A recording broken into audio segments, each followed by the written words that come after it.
Привет-привет, мои хорошие, самые замечательные, с вами снова я, Алекс, и давайте посмотрим, что звенит, что гремит, что на пороге стоит. Смотрим на Таро котиков. Ой, почему-то это хотела карта. Туз мечей, какое-то очень важное решение, и можно даже его немного опасаться, побаиваться. Видите, котику стригут коготки, и все мы знаем, что и котики, и в принципе и собачки, они боятся этого момента, но надо. Будете принимать какое-то серьезное решение, или относительно вас будет принято серьезное решение. Давайте уточнять, что гремит, что звенит, что на пороге стоит уже. Итак, это тройка пентаклей. Какая-то проектная работа в содружестве с людьми, которые к вам благоприятно настроены, творческий союз, творческий коллектив. Ну, возможно, не творческий, у кого как проиграется. Вот. Это дело стоящее.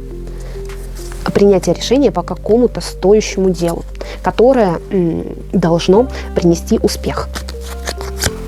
Солнце.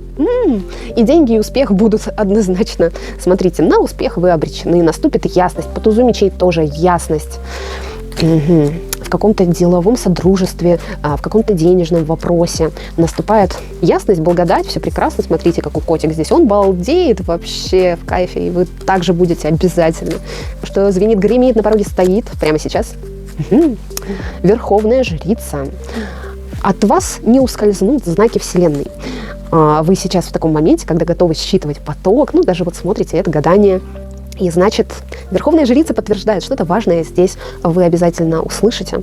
Возможно, какая-то тайна вам откроется. Что еще?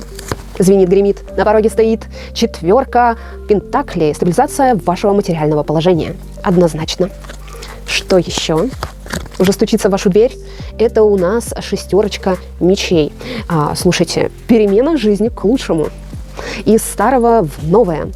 Из того места, где было некомфортно, в место, где вам все рады, и вы прекрасно себя чувствуете. Туз кубков. Смотрите, и любовь не заставляет себя ожидать, и тоже уже стоит у вас на пороге. Замечательно. Сколько? Уже 3 туза у нас выпало.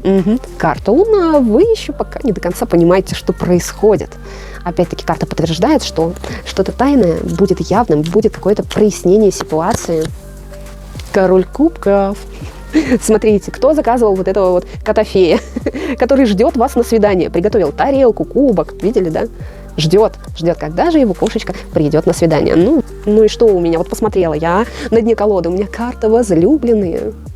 Так что и дела преуспеются, и материальное положение стабилизируется, и любовь придет в придачу, и все наладится.